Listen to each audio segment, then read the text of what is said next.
banyak juga sih yang bergaul laki-laki perempuan tuh lebih bebas gitu untuk lawan jenis gitu. Dan itu sempat saya tanyakan juga, jawaban dari ustadznya waktu itu, ustadz atau ustazahnya itu bilang ya itu nggak apa-apa, normal. Memang ada ucapan seperti itu dari. Ya kalau masalah itu kan saya juga menyaksikan sendiri yang misalnya berduaan gitu kan, ya pacaran gitu di apa taman gitu kan.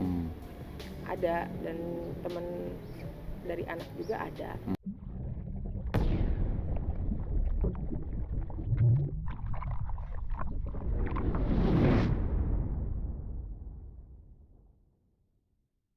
Yuk dapatkan pahala jariyah dengan berwakaf di Badan Wakaf Al-Quran.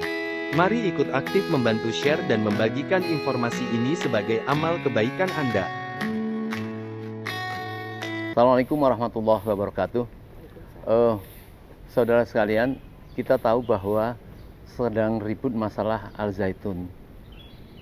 Hampir masyarakat sebenarnya sudah merasa putus asa dan bosan karena ini persoalan yang sangat lama sekali. Tetapi banyak yang menduga bahwa ini adalah memang bentukan yang memang secara politis ingin mengganggu salah satunya tentu umat Islam yang musa tertuduh karena sering sekali mengeluarkan masalah-masalah yang kontroversial. Nah, sekarang ini menjadi sangat seru karena nampaknya kekompakan masyarakat untuk segera menghentikan Al-Zaitun sangat ramai sekali. Dan saya menduga setelah demo besar-besaran kemarin, pemerintah nampaknya sudah tidak bisa bermain-main karena pasti umat Islam akan marah. Tetapi kita yang terpenting sekarang ini bersama dengan Ibu Leni Sirgar. Bu Leni Sirgar ini beliau kebetulan orang tua murid dan insya Allah tahulah tentang sedikit seluk-beluk tentang Al-Zaitun. Insya Allah kita akan mendapat tambahan informasi. Assalamualaikum warahmatullahi wabarakatuh, Bu Leni. Jadi Ex orang tua santri ya. Iya.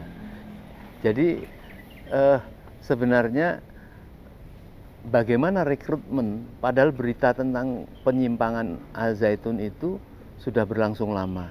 Tetapi nampaknya santri-santri baru itu tetap bertambah gitu ya, atau tetap terjaga tetap gitu ya. Itu bagaimana membuat orang tertarik dari situ dulu, Bu Leni?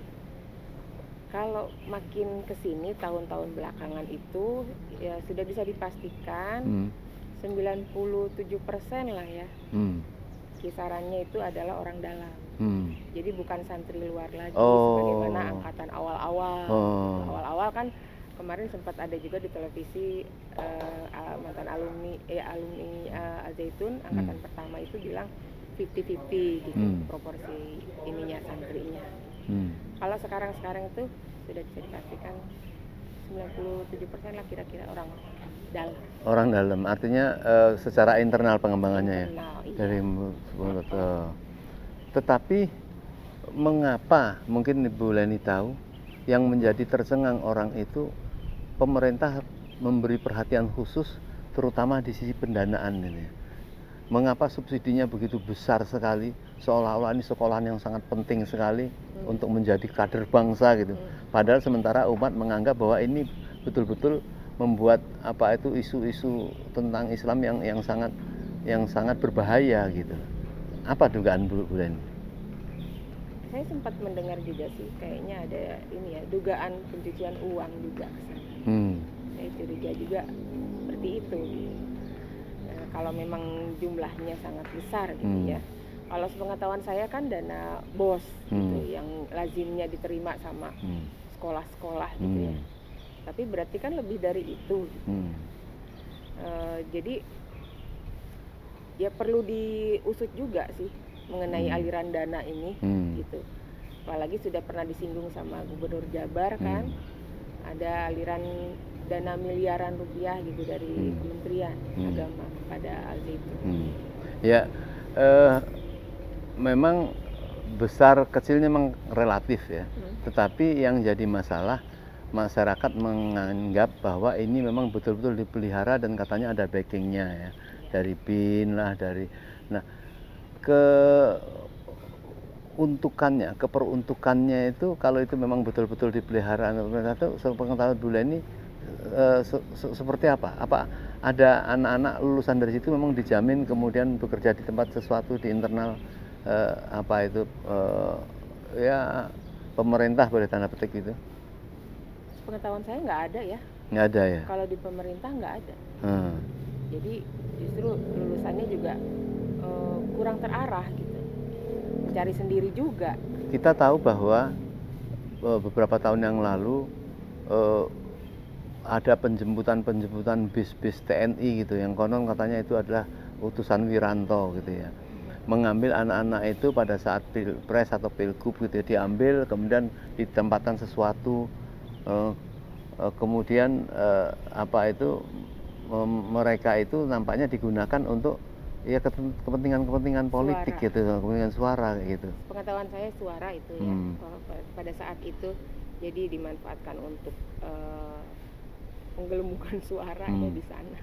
Karena sudah pasti di sana bisa jadi 100% sesuai permintaan kepada siapa untuk pemilihannya, karena pada prinsipnya kan harus taat pada Panji gitu sebagai pimpinan yang tertinggi di sana. Jadi kalau beliau perintahkan pilih si Anu, ya sudah serentak itu semua 100% dipastikan memilih. Baik, Bu Leni sebagai mantan ya ketua mantan wali murid ya. Iya, wali santri. Ibu bisa melihat nggak ada satu kurikulum atau satu ajaran-ajaran yang cukup berbeda atau menyimpang dari ajaran-ajaran umumnya? Kalau dari pendidikan formalnya yang saya dengar dari anak-anak tidak ada ya. Jadi hanya saja di luar pendidikan formal itu ya kurang terarah juga gitu. Harusnya kan harapannya di pesantren itu hafalan gitu kan, itu lebih banyak lah gitu yang didapat gitu kan. Kemudian pengetahuan agamanya, muatan agamanya juga. Makin kesini ya yang saya alami terutama di anak-anak saya itu tidak cukup banyak untuk ukuran pesantren gitu. Makin merosot dari sisi jumlah ya. Dari segi mutunya makin merosot gitu. Gitu. Itu yang anak saya dengar juga dari senior-seniornya. Kemudian ya banyak sekali misalnya kejadian yang berantem apa itu sampai fisik gitu ya. Itu tuh nggak kepegang gitu sama ustadzahnya gitu. Kalau dibilang ajaran-ajaran yang nyeleneh yang menyimpang itu ya di luar pembelajaran biasa itu banyak juga sih yang bergaul laki-laki perempuan tuh lebih bebas gitu untuk lawan jenis gitu. Dan itu sempat saya tanyakan juga, jawaban dari ustadznya waktu itu, ustadz atau ustadzahnya itu bilang ya itu nggak apa-apa, normal. Memang ada ucapan seperti itu dari ya. Kalau masalah itu kan saya juga menyaksikan sendiri yang misalnya berduaan gitu kan, ya pacaran gitu di taman gitu kan, ada, dan temen dari anak juga ada seperti itu. Nah, kalau Ibu Leni sendiri apa alasan menarik anak dari situ, atau memang sampai lulus? Enggak, cuma 3 semester anak pertama. Terus menarik alasannya apa? Ya sejak mencuat kasus ini, laporan dari pegawainya yang dia melaporkan ada tindakan pelecehan seksual terhadap dirinya selama bertahun-tahun gitu. Dia disertakan juga bukti-bukti, dilaporkan kepada Polda Jabar pada saat itu. Itu yang terbesar jadi alasan, karena pada saat saya tanyakan juga kepada koordinator, kepada jajaran di sana gitu, semuanya bungkam, tidak mau mengklarifikasi. Sedangkan itu kan permasalahan besar menyangkut pimpinan pesantren, ya seharusnya diklarifikasi dong. Tapi ini malah kita dilarang untuk kontak dengan sumber, dengan korban dan suaminya. Jadi saya tanda tanya ada apa. Nah di situ malah saya tanya langsung, tabayun langsung kepada beliau, dua orang itu gitu. Dan didapatlah sejumlah bukti-bukti gitu, kesaksian-kesaksian. Oh, dari situ saya ambil kesimpulan, ya sudah tidak bisa ditolerir, saya harus menarik anak saya. Ditambah waktu itu kan kesehatan anak saya juga tidak terjamin ya, kurang gizi dua-duanya. Kami tidak bisa mengirim makanan gitu, padahal di sana juga kurang. Kenapa dikatakan kurang? Ya namanya anak masa pertumbuhan kan butuh banyak asupan makan. Kemudian juga ada pernah terakhir itu masalah laptop yang sulit sekali untuk dikembalikan kepada kami, pengambilan laptop itu. Ya kami kecewa, sempat udah datang ke sana pun saking ya memang mereka di sana kan saklek gitu ya. Harus seizin Syekh. Semua harus seizin Syekh. Panji Gumilang maksudnya. Itu sempat udah datang pun tidak dihargai. Tapi pimpinan pondok ya ini Panji Gumilang itu dia memang tinggal di dalam situ. Tinggal di dalam situ. Oh begitu. Masyikoh istilahnya itu rumah. Jadi sebenarnya terjadi penyimpangan secara perilaku saja atau termasuk penyimpangan termasuk dalam ilmu-ilmu itu menurut Bu Rani? Ya dari dia pribadi ya gitu, kan sudah jelas dari kesaksian. Terus juga dari secara pengajaran juga ada kan, mulai ada sedikit demi sedikit itu ada. Yang apa sholat yang kemarin itu kan? Iya, itu kan kenapa? Kok ada tahu-tahu? Nah itu kami juga nggak tahu, dulu nggak ada seperti itu gitu ya. Kemudian sholat yang berjarak gitu kan, puasa toko broto yang tiap hari puasa itu, semua karyawan itu diwajibkan puasa itu tiap hari, lebih dari sebulan. Puasa Ramadan aja yang diwajibkan kan hanya sebulan gitu. Dan ya untuk berbuka juga yang prihatinnya dengan asupan gizi yang kurang ya, karena saya lihat juga banyak pegawai-pegawai di sana jadi pada kurus-kurus. Ya, jadi ini yang menjadi kontroversial ya. Orang mengira bahwa di sana itu bergelimang dengan sumbangan-sumbangan uang yang banyak dan sebagainya. Ternyata tidak sejahtera tidak juga, seperti itu ya. Untuk anak-anak santri dan juga pegawai-pegawainya gitu ya, kasihan mereka juga. Ditambah lagi harus ada ya pemotongan untuk infak lah dari pendapatan yang mereka peroleh itu gitu. Bu Leni tahu bahwa banyak besar, gitu. Anak siswa yang pada saat pulang ke rumahnya dia menganggap atau menjaga jarak lah untuk tidak mengatakan orang tuanya dianggap kafir dan lain sebagainya. Dia tidak mau bercampur dalam pencuciannya, pakaiannya. Itu seperti apa mungkin? Kalau itu saya nggak dengar ya, kalau keanehan itu belum pernah mendengar ya.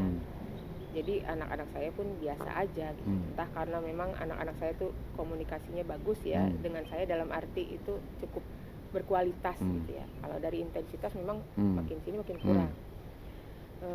Dan dari yang lain juga nggak pernah ada mendengar seperti itu. Keanehan yang seperti itu. Ya. Jadi apa harapan orang tua murid atau mantan murid itu ya terhadap kekeliruan atau ketimpangan Al-Zaitun itu, apakah diluruskan atau bubarkan saja kebanyakan? Nah, kalau saya gitu ya udah ngobrol juga gitu ya dengan teman-teman yang pernah ada di sana, karena juga merasakan sempat berkontribusi gitu ya untuk pembangunan di sana yang begitu bagus gitu kan. Masjidnya juga dikategorikan sebagai masjid terbesar se-Asia Tenggara gitu kan, 7 lantai gitu, rahmatal lil alamin itu. Jadi bangunan-bangunan atau aset itu kan tidak berdosa. Jadi sebaiknya yang diganti adalah sistemnya. Oh iya.